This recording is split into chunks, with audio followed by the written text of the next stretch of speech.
My mom bought me this new tea. I love chai, so whenever anybody finds interesting new chai, I'm always like, bring me some, bring me some. So she did, and it is so good.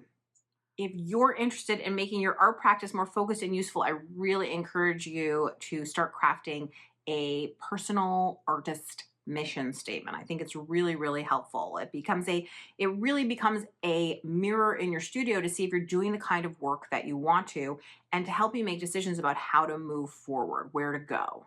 So I feel like the stars are aligning in my teaching life, right? So I am currently putting the finishing touches, or last night actually, I finished up this PowerPoint presentation. That's one of the last presentations in my March of Artist Books class. And it's really about taking a big idea and funneling it down into something that's really actionable and usable, like kind of like a mission statement for yourself. And at the same time, this cycle over at my art practice, we've been talking a lot about structure and the professional skill that we're focusing on during this. A cycle is like a semester. It's like a 3.5 month period that you focus on, one sort of idea. And right now we've been focusing on writing artist statements. And what are artist statements if not mission statements for yourself? So I believe that one of the cornerstones to having a really good art practice is having some sort of statement, having some sort of idea that you're chasing, but something that's really like specific and authentic to you, you're genuinely interested in, and isn't like a whole bunch of academic garbledy-goo. So for my students over at my art practice and in the March of Artist Books class, I'm showing them how to do that. But today I thought we could talk about why. So when I was in my 20s, I did a lot of work for my father, who was a management consultant, and I taught storytelling, which seems a funny thing to do, but he always taught this class about personal voice. And one of the things that he would talk about was about how stories are more relatable to people than just like telling them facts or things. And so that these, corporate leaders needed to learn how to tell stories in order to make things personal to people to be more effective leaders. So here is a story that I'm going to tell you. I support an organization here in the Boston area called Women's Lunch Place. And Women's Lunch Place is a homeless day shelter for women.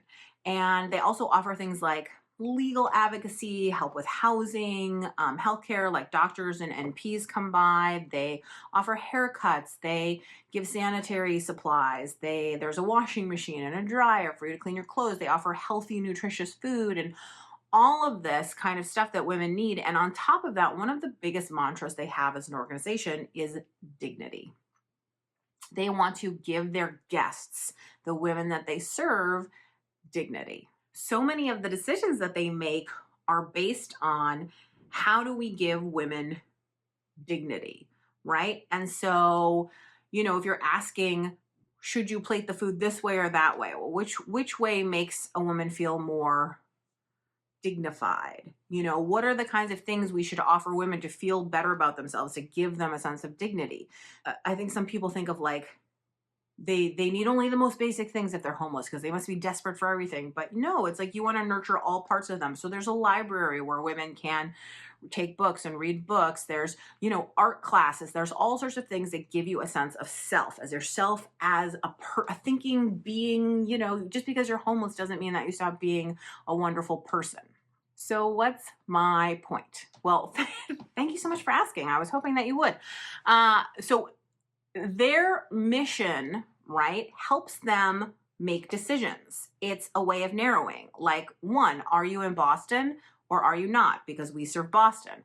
Are you a woman or are you not? Because we serve women. Are you homeless or are you not? Because we serve the homeless population, right? It just keeps narrowing, narrowing, narrowing. They're a day shelter. So they think about what is a woman's needs during the day, because the way that most shelters work is you get kicked out in the morning and then you have to line up again around like 3 or 4. So there's a period of time where women don't have a safe place to go.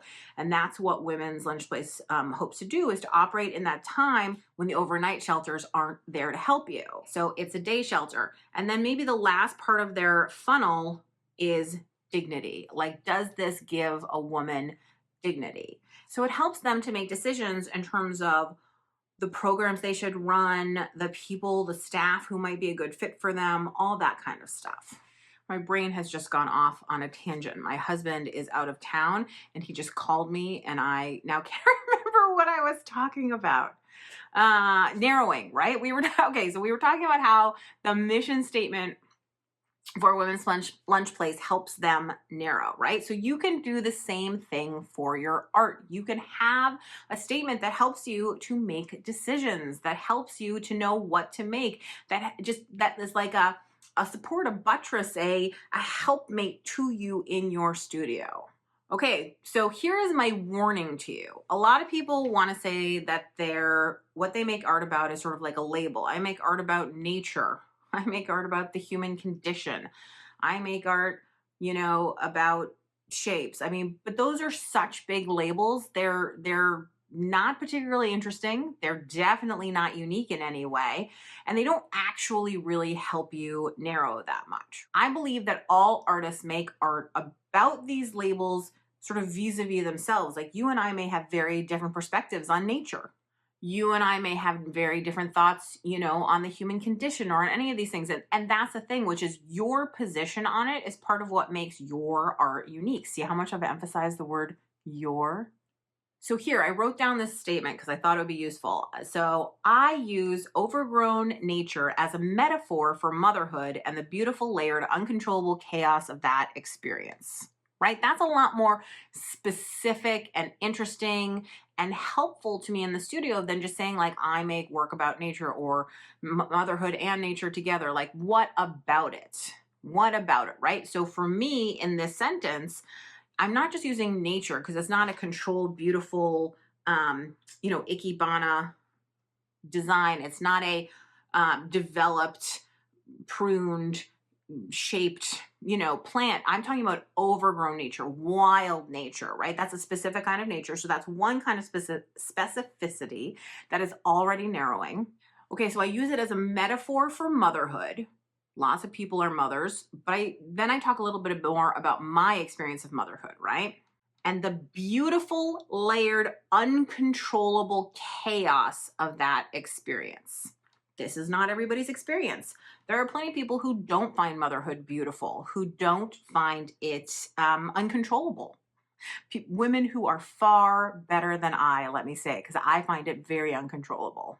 There are women who don't find it chaotic, who don't find it, these are things that are true to me about my experience of it. And so it becomes more and more specific and it helps me to make decisions. But you don't have to just believe what I'm saying because this is YouTube, so I can show you. So step one is that my work is about nature. This means I need to spend time in nature. I need to collect images of nature. I need to decide what it is about nature that appeals to me. Is it architecture against nature?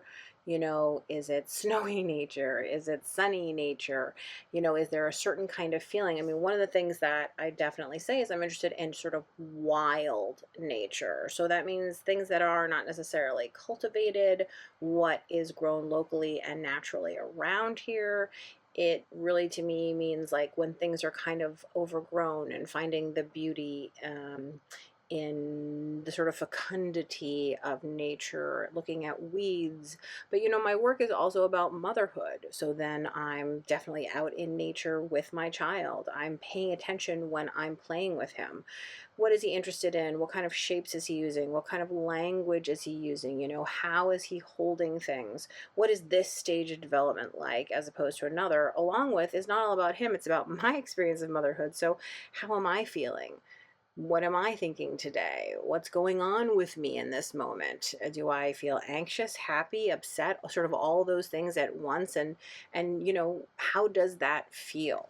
And I'm doing that also even when I'm visiting galleries and museums. Like I'm just paying a little bit more attention to things that are about nature and things that are about motherhood. This is like the information gathering part of my art practice. So then we get into step two, where I'm working in the studio and I'm trying to sort of figure out how to translate all of this information into my own style, So I'm drawing, I'm referring back to the sketches that I drew, and I'm making collage paper, different papers that explore the textures that are interesting to me. I'm working on actual compositions where I'm trying to figure out how to make sense of imagery.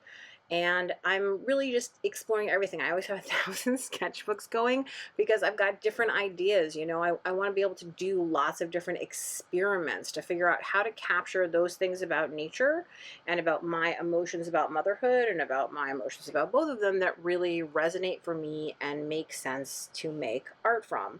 You know, I make lots of little projects where I'm trying out ideas, and then after I make the little projects and I move on to some bigger projects, and then it's all about fulfilling, you know, my own brief that I said about it being beautiful, but also layered, but also chaotic, but also uncontrollable, you know, and just finding the ways to make that part of my voice, my relationship to the idea come across, you know, and all of that, of course, embracing my aesthetic. I mean, this is actually the most complicated part of making art. It's the part that's hardest to teach to people because it's the part that's about people learning how to express themselves. And you can sort of lead people in a lot of different directions about how to do that. But at the end of the day, a lot of that comes down to trial and error to figure out what works for you. But you can't really get to that trial and error until you actually know what the message is. But the way that my mission statement really helps me is, you know, when I'm trying to choose a color, the question can always be, you know, is this making this beautiful or is it not beautiful? I appreciate work that is not necessarily attractive, but I do actually want my work to be beautiful. So that's something I think about. Or, you know, does this have enough on it? Does it feel chaotic? Have I put enough layers into it, or is it too flat? You know, do I need to do more? I can always use my mission statement to help me when I'm stuck. Like, how do I make this more true to what I want it to be? And then I just refer back to that statement and it helps push me along. But I actually have a video here that I'm going to share with you. This is just a tiny part of a longer video that I did for my art practice students. And I think it gets, it's a better snapshot of my process than I'm managing to explain here. Here's where we are right now. I have started to make it more complicated again, which I'm really liking. These shapes actually came out of a drawing I did. Let's go get the sketch. By the way, look at this mess. Okay, so in my sketchbook, let's see.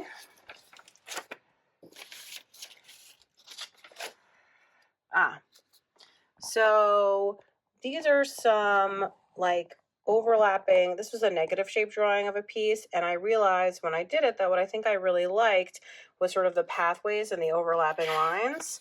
And I have a better drawing of it somewhere in here.